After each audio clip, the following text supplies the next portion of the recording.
Le plus vieux festival de cinéma au monde, la Mostra de Venise fête cette année sa 69e édition.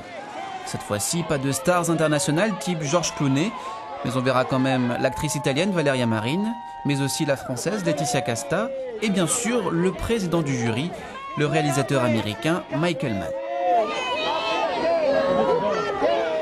Très attendue, la lauréate du Lion d'Or en 2001, l'indienne Mira Nair, qui présentera son dernier film, L'intégriste malgré lui.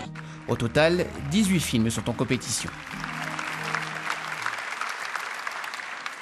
Signore e signori, Michael Mann, presidente della giuria del concorso di Venezia 69.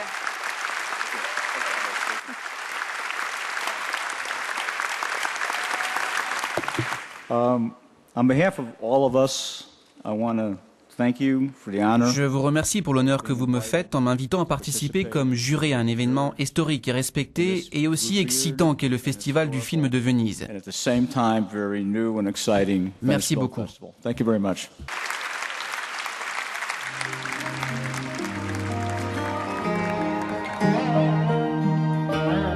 L'intégriste malgré lui est tiré d'un roman de Mohsin Hamid.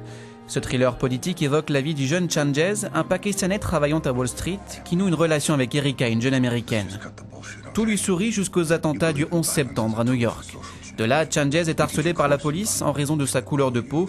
Discriminé, victime de la paranoïa ambiante, le jeune homme s'interroge sur sa place dans la société américaine.